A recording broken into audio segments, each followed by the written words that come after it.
So admittedly, I'm not watching all too much anime as of lately. However, I have 8 different manga that I believe are primed and ready to go for some sort of anime adaptation. All of them within their own respectful ways. Some have more chapters, some are more popular than others, some have content that I believe would fit perfectly within an anime, but overall, even if one of them got some sort of adaptation, I think they would be very well received and successful, and ultimately just create some sort of snowball effect that would gain more and more traction over time and bleed into these other stories to get their adaptations greenlit. To say the least, exciting times. The first 4 that I have are some of my personal favorite manga, but also stuff that I think would be really successful reception-wise, popularity-wise, but also their content I think would fit perfectly within an anime. Starting off strong, Den, 64 chapters. This is a strong, creative, comedic, chaotic story that I think would fit so perfectly within an anime. The humor that it brings forward within its manga, the creativity with its aliens and spirits, curses, folklore, ghosts, every other nook and cranny that it wants to cover, mixed with all of the chaoticness of pacing and the characters and their interactions, the world itself, everything about this series, about this manga, I believe would create such an enjoyable and enticing anime adaptation for everyone to fall in love with.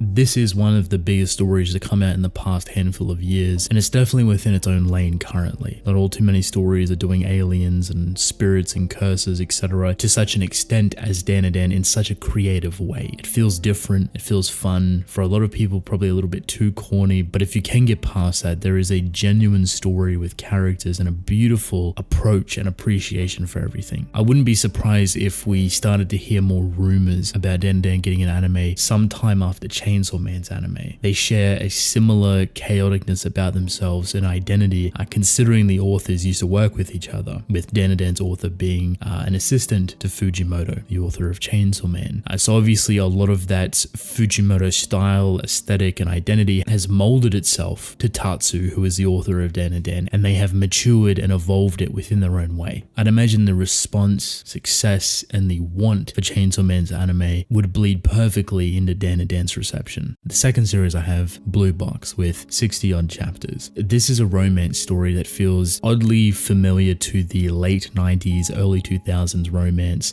within its aesthetic, within its approach to romance between characters, but obviously feels more generational to an extent. It feels like it's taking inspiration and homage from that old school romance, all the while bringing it to the present. It has a sprinkle of comedy, sprinkle of slice of life, sprinkle of sports on top of it, and overall has become a really popular story within Weekly Shonen Jump. It's one of their strongest romance stories currently and is doing extremely well. I think there's a lot of finesse and beauty for romance manga to get anime because of how flexible it can be. There's so many different things that you can play upon and build upon and ultimately extrapolate even further within the anime version because of the overall room to play around within. So already you have a strong foundation to build upon that romance, these characters, their day-to-day interaction, and then on top of it, the sprinkle of sports that they do, which is very engaging and enjoyable. Again, Blue Box is a big story. Seeing it get an anime I feel would be perfect. A lot of people would really enjoy it, and ultimately it would rekindle that love for romance anime that I think a lot of people are missing within the main spotlight. Of course, there's a ton of romance that comes out every single year, but within Weekly Shonen Jump's case, they're currently lacking in that department. So I do hope to see one within the future.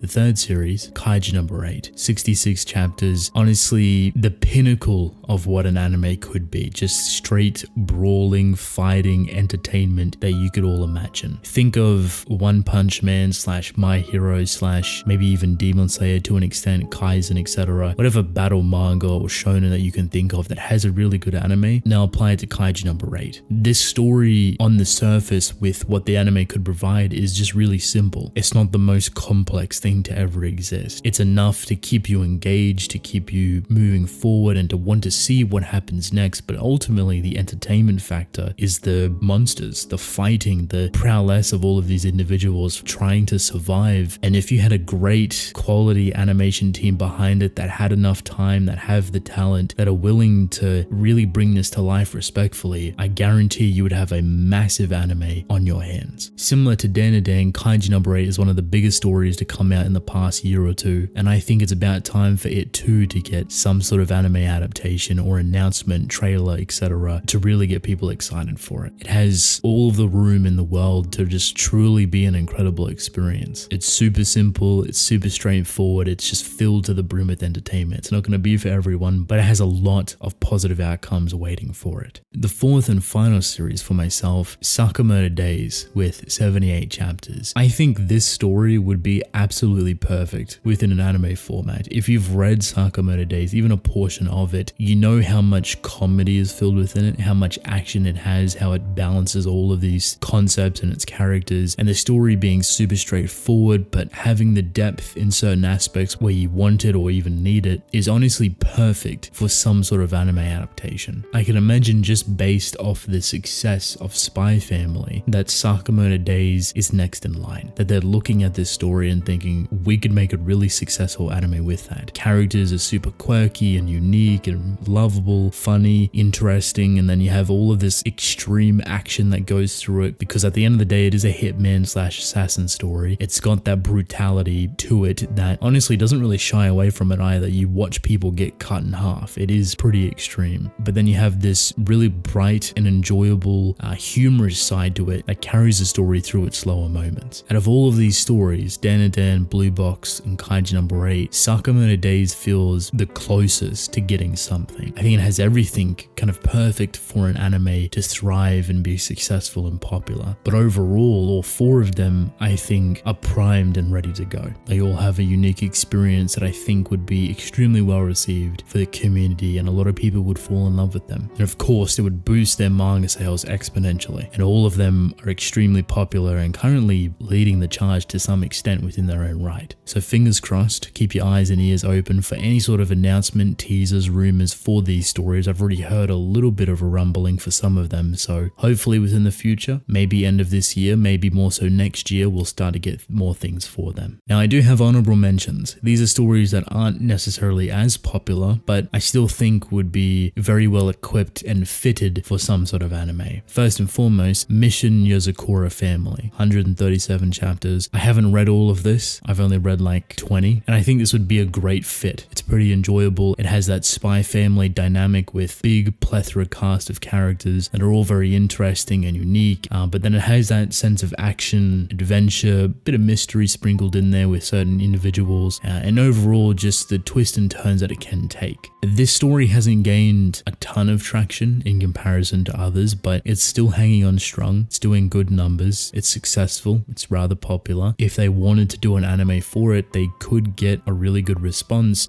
to ultimately build it up even further. So hopefully sometime within the future you'll see some sort of announcement for it. The second series, Undead Unluck, 118 chapters. I believe this is ending. I don't know if it's within its final arc, chapters, length of story, phase, act, whatever you want to call it, but I remember hearing some sort of announcement for it. I could be completely wrong, right? I believe an anime would work well with this. Personally, the story just wasn't for me. I read it somewhat when it first released. I think it had 40 to 60 odd chapters at the time. Concept, the gimmick with the characters, it just didn't necessarily stick with me. I didn't really enjoy it all too much, but I do recognize that it does have a pretty big fan base. It's not the most successful story, but I do think a well-suited anime would bring it to life even further and ultimately give it a new breath of fresh air, really. Considering Mashal recently got its anime announcement, this was always alongside Mashal, so I wouldn't be surprised if Undead Unluck is the next thing to get something. The third story is Witch Watch, 69 chapters, very similar to Blue Box in the sense of romance, slice of life, comedy, but it too is one of the only other romance stories within the Weekly Shonen Jump. I haven't fully caught up with it, but I remember enjoying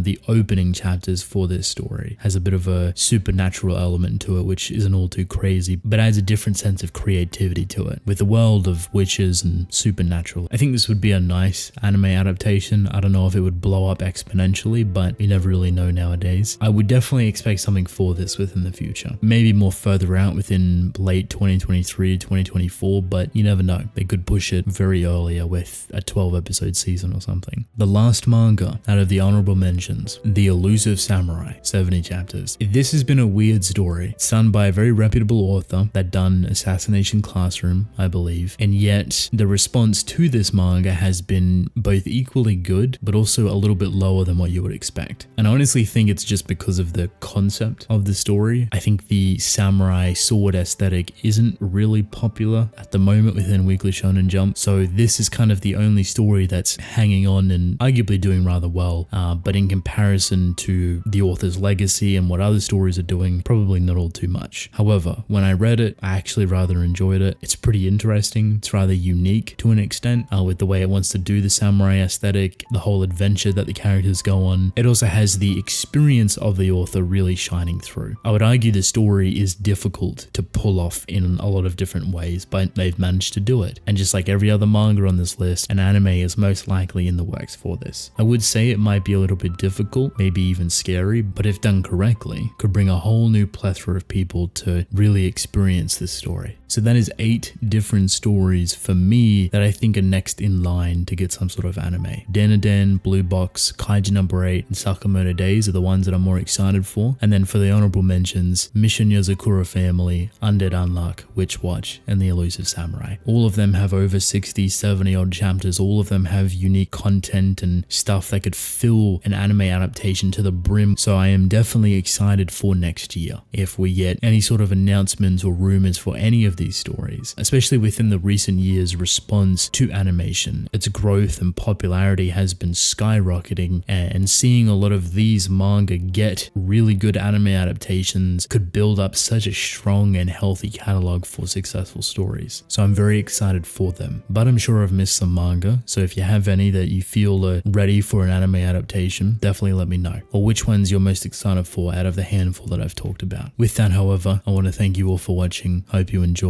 Leave a like and subscribe, I would really appreciate it. Drink plenty of water, and I will see you within the next one. Goodbye.